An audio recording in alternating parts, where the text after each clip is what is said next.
2005 সালে জাপানের কিয়োতো প্রিফেকচারে একটি পুরনো মন্দির ভেঙে ফেলার কাজ চলছিল। সেখানে কাজ করা কনস্ট্রাকশন ওয়ার্কারদের হাতে একটি 2 মিটার লম্বা কাঠের বাক্স পাওয়া যায়। বাক্সটি দেখতে অনেক পুরনো এবং কাঠ ক্ষয়ে যাওয়া, এবং এর উপরে ট্যাগ লাগানো ছিল। তাতে লেখা ছিল Taisho year and July month and Ryumen Sukona is still here. Construction ওয়ার্কাররা প্রথমে বাক্সটি না খুলে তা নিয়ে মন্দিরের প্রিস্টের সঙ্গে কথা বলার সিদ্ধান্ত নেয়। কনস্ট্রাক্টর বলে তিনি প্রিস্টের সঙ্গে নিজে কথা বলবেন। সেই রাতে বাক্সটি একটি টেম্পোরারি বাড়িতে রাখা হয়। পরের দিন কনস্ট্রাক্টর জানায় যে প্রিস্ট বাক্সটি খোলার ব্যাপারে কঠোরভাবে নিষেধ করেছেন এবং তিনি নিজে এসে বাক্সটি সামলাবেন। কিন্তু দুর্ভাগ্যবশত সেই সময় দুজন চাইনিজ স্টুডেন্ট যারা পার্ট টাইম হিসেবে কনস্ট্রাকশন কোম্পানিতে কাজ করছিল অনুমতি ছাড়াই বাক্সটি খুলে ফেলে। এই খবর শুনে একজন ওয়ার্কার দ্রুত ডিমোলিশন সাইটে গিয়ে পৌঁছে দেখে সেখানে ইতিমধ্যে ভিড় জমে গেছে। 2 চাইনিজ স্টুডেন্টস চোখ খেয়ে বসে আছে।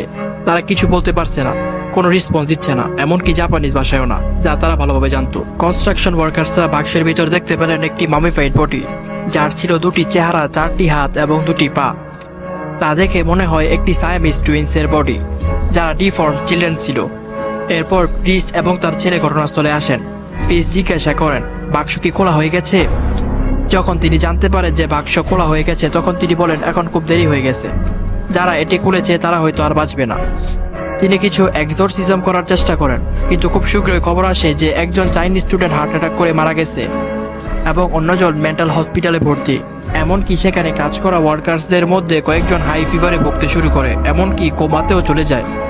এই ঘটনার পর একজন ওয়ার্কার জানতে চায় এই বাক্সের রহস্য কি। তিনি প্রিস্টের সঙ্গে যোগাযোগ করার চেষ্টা করেন, কিন্তু প্রিস্ট তাকে ইগনোর করেন। পরে তিনি প্রিস্টের ছেলের সঙ্গে কথা বলেন এবং জানতে পারেন যে টাইশো পিরিয়ডে একটি ধর্ম ছিল, যার লিডার ছিল মোনোনোবে তেনগোকু।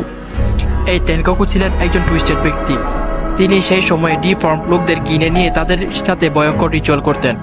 এই সায়ামিজ টুইন্সও সে তেমনই একজন ছিলেন। তেনগোকু একটি রিচুয়াল করতেন যার নাম ছিল কোডোকু।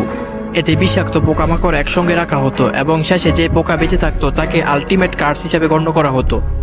তেনগোকু এই রিচুয়াল মানুষের উপর করতেন। বলা হয় এই সায়ামিজ টুইন্স তাকে একটি শক্তিশালী ও ইভেল ডিউটি আশুরা এর কথা মনে করিয়ে দিত। তাই তিনি এই টুইন্স সহ অন্যান্য ডিফর্ম লোকদের একটি বেসমেন্টে আটকে রেখেছিলেন, যতক্ষণ না একজন বাকিদের খেয়ে বেঁচে থাকে। আশ্চর্যজনকভাবে সায়ামিজ টুইন্স বেঁচে যায়। এতে খুশি হয়ে তেনগোকু তাদের একটি ঘরে আটকে রেখে তাদের না খাইয়ে মেরে ফেলে। এই ঘটনার সঙ্গে জড়িত আরও কিছু কথা। বলা হয় সুকুনাকে ওয়াকিং ক্ল্যামিটি বলা হতো, কারণ তার সময় ভয়ঙ্কর আর্থকুইক হয়েছিল। তেনগোকু নিজেও এই একটি ভয়ঙ্কর ভূমিকম্পের সময় নিজের রক্ত দিয়ে একটি স্ট্যাটাসের নিচে লিখেছিলেন, এটিকে তার শেষ অভিশাপ হিসাবে মনে করা হয়। এই গল্প থেকে জুজুৎসু কাইসেনের লেখক কেগে আকুতামি অনেক ইন্সপিরেশন নিয়েছিলেন। তার উদাহরণস্বরূপ মাঙ্গার প্রথম চ্যাপ্টারে একটি কনস্ট্রাকশন সাইটের কথা বলা আছে। সেখানে একটি বাক্স পাওয়া যায় যা খোলা উচিত ছিল না। সেই বাক্সে ছিল রিউমেন সুকুনার মামিফাইড বডি পার্টস, যার 2টি মুখ, 4টি হাত ও 2টি পা ছিল। সুকুনা 2টি সর্ড, বো অ্যান্ড অ্যারো ব্যবহার করত এবং অত্যন্ত পাওয়ারফুল ছিল। তাকে ইম্পেরিয়াল কিং এর বিরুদ্ধে যাওয়ার কারণে মেরে ফেলা হয়।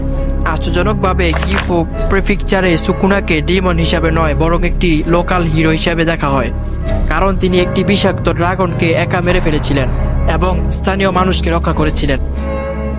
তাই অনেকেই মনে করেন সুকুনা হয়তো বাস্তবে একজন ভালো মানুষ ছিলেন, কিন্তু ইম্পেরিয়াল কিং এর বিরুদ্ধে যাওয়ার কারণে তাকে খারাপ হিসেবে দেখানো হয়েছিল। এই ছিল রিউমেন সুকুনার রহস্যময় গল্প। যদি এই ভিডিও আপনার ভালো লেগে থাকে তাহলে সাবস্ক্রাইব করে আমাদের পরিবারের অংশ হতে ভুলবেন না।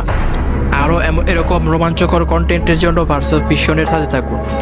আর যদি আপনি জানতে চান যে নারুতো সিরিজের টপ 10 উজুমাকি মেম্বার কারা কারা, তাহলে স্ক্রিনের সামনে আসা ভিডিওতে ক্লিক করে দেখে আসতে পারেন। সেখানে দেখা হবে।